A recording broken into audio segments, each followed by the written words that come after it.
તો નાનાથી લઈ અને મોટા સુધી બધાને ભાવે તેવા પાણીપુરી ફ્લેવરના આ મમરા ઘરે એકવાર જરૂરથી ટ્રાય કરવા છે. હેલો ફ્રેન્ડ્સ, કેમ છો બધા? સ્વાગત છે તમારા બધાનું મારી ચેનલ કુક વિથ મોનિકા મશરૂમમાં. તો આજે આપણે ઘરમાં રહેલા થોડા એવા ઇન્ગ્રીડિયન્ટમાંથી આટલા ટેસ્ટી અને ચટપટા એવા મમરાની રેસીપી જોઈએ. તો ચલો શરૂ કરીએ. આ મમરાને આપણે સ્પેશિયલી પાણીપુરીનો ટચ આપેલો છે, જેના માટે આપણે પાણીપુરીનું પાણી જેમ ફુદીના અને કોથમીર મરચાંથી બનાવતા હોય તેવી જ રીતની એક પેસ્ટ બનાવીશું. જેના માટે મેં અહીંયા 100 ગ્રામ જેટલો ફુદીનો લીધેલો છે, જેને દાંડલી કાપી અને સારી રીતે ધોઈને પાનને મેં સૂકવી લીધેલા. હવે આ પાનનો ઉપયોગ આપણે ડાયરેક્ટલી ક્રશ કરીને કરશું તો મમરા થોડા સમયમાં જ હવાઈ જશે. એટલે આપણે સૌથી પહેલાં આમાં ફુદીનાને સારો એવો ડ્રાય કરી લેવાનો છે. 3 થી 4 મિનિટ જેવો ટાઈમ થશે જ્યારે આપણો ફુદીનો સરસ રીતના તેલમાં તળાઈ અને ક્રિસ્પી થઈ જશે. એકદમ સરસ ખખડવાનો અવાજ આવી જાય ત્યાં સુધીમાં આપણો ફુદીનો રેડી છે. હવે સેમ એ જ રીતે આપણે 100 ગ્રામ જેટલી કોથમીર લઈશું, જેના પણ ડાળખાને દૂર કરી સરસ રીતે ધોઈ સૂકવેલી કોથમીરને આવી રીતે ફ્રાય કરી લઈએ.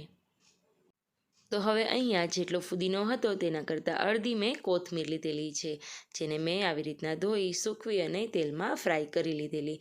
કોથમીરને ફ્રાય થતાં બિલકુલ વધારે સમય નહીં લાગે. ત્યારબાદ તે જ કોથમીરમાં સાથે 15 થી 20 પાન મેં લીમડાના એડ કરી દીધેલા, જે સારી રીતના સરસથી ફ્રાય થઈ ગયા છે. તો તેને પણ સેમ પ્લેટમાં કાઢી લઈએ.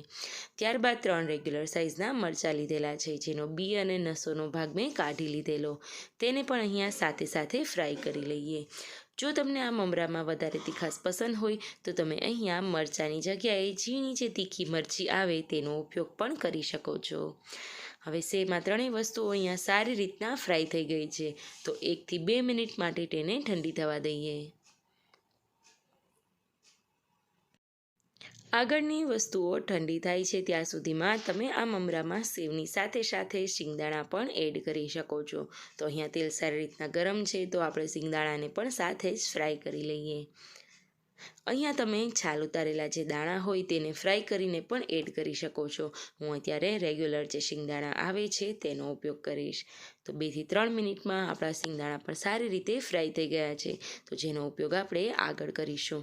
તેને પણ સારી રીતે ઠંડા થવા સાઈડમાં રાખી દઈએ. તો અત્યારે કોથમીર, મરચાં અને ફુદીનો સારી રીતે ઠંડા થઈ ગયેલા. તો આપણે તેને રેગ્યુલર ચટણીનું જે મિક્સર જાર હોય તેમાં એડ કરી અને પેસ્ટ બનાવી લેશું. આ પેસ્ટ આપણે રેગ્યુલરલી તમે સ્ટોર કરશો તો આઈસ ક્યુબના ફોર્મમાં પણ 6 થી 8 મહિના માટે આવી જ રહેશે. તો બસ રેગ્યુલર મમરાને ચટપટા અને અલગ પાણીપુરી ફ્લેવરના મમરા બનાવતી આપણી પેસ્ટ અહીંયા તૈયાર છે. અત્યારે તડકા ખૂબ જ સરસ આવે છે, તો મમરાને તમે તડકામાં 1 થી 2 કલાક રાખશો તો પણ તેનું મોઇશ્ચર ઉડી જશે. આપણે અત્યારે કોઈ પણ એક રેગ્યુલર પેનમાં મમરાને 2 થી 3 મિનિટ માટે ક્રિસ્પી થાય ત્યાં સુધી શેકી લેશું.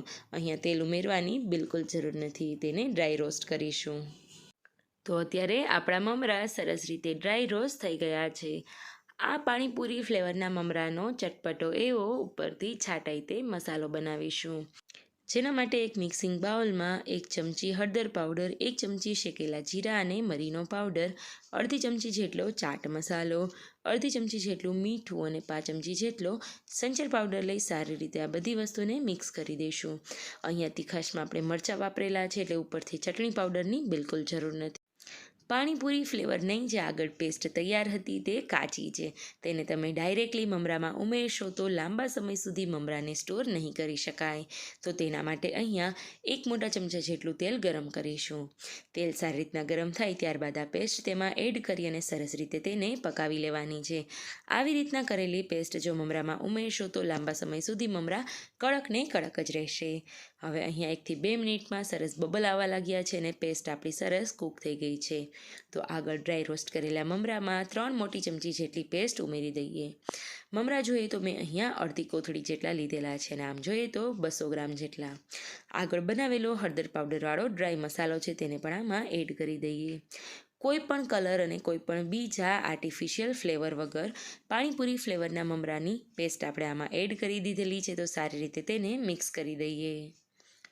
અત્યારે પેસ્ટ થોડી એવી ગરમ છે, થોડી ઠંડી પડે ત્યારબાદ તમે હળવા હાથે તેને મિક્સ કરી દેજો, જેથી કરીને પેસ્ટ ઠંડી પડી જાય તો મમરામાં કોટ નહીં થાય.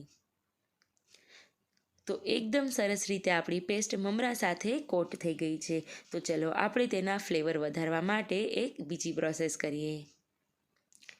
જેના માટે મેં અહીંયા આગળ તળેલા જે શિંગદાણા હતા તેને એડ કરી દીધેલા.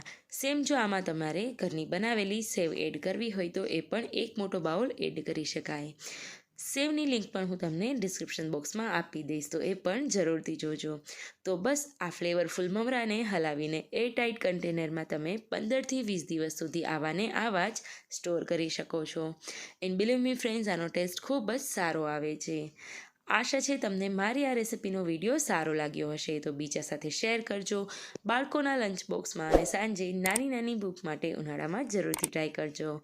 Thank you so much. Keep watching, keep sharing. Have a good day.